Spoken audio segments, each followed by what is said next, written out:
So from an organizational standpoint, we'll talk about digital forensics and the capability in kind of a life cycle way.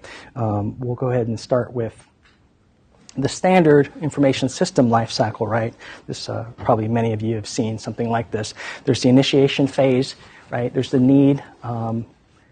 What is it that you actually require, right? There's a purpose, and the requirements are established for whatever you need for an information system. It could be, a computer. It could be a laptop. It could be a network piece. It could even be more bandwidth, right?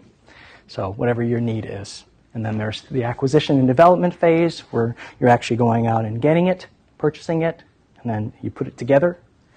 And then your implementation and assessment, you install it, and then you do your testing of that system to make sure it actually does what you need it to do.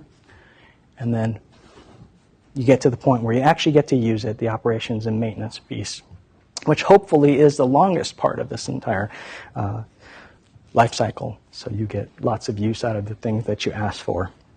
And then there's, of course, the disposal and transition phase where you start looking at either whether or not to get rid of it if you don't need it anymore or upgrade to the newest or newer and better systems.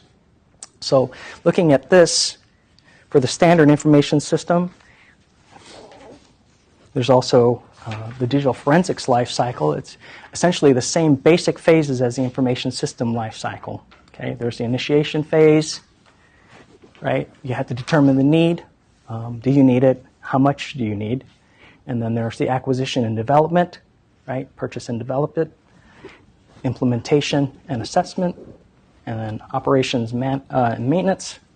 And then, of course, there is the disposal. The maintenance and the disposal and transition, most of that is dealing with tools, right?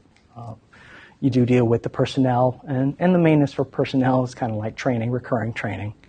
So in a little bit more detail, excuse me, for the initiation portion of this life cycle, right, you establish the policies and the need for the forensics capability.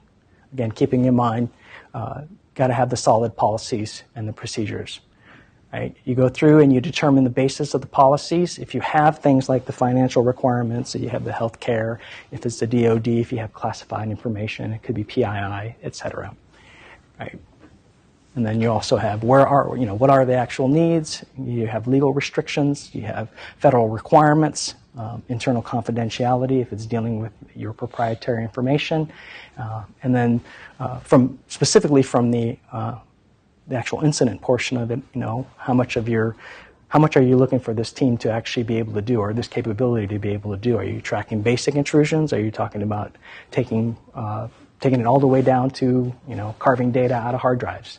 So these are things that you have to discuss and come up with what you want. Maybe it's a want and need thing, and how much can you afford, right? So these are the things that you want to start considering during the initiation phase.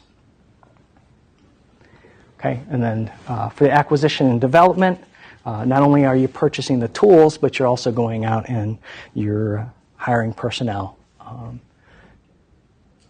Currently, it's not a particularly rich environment. I think in IT and IT security,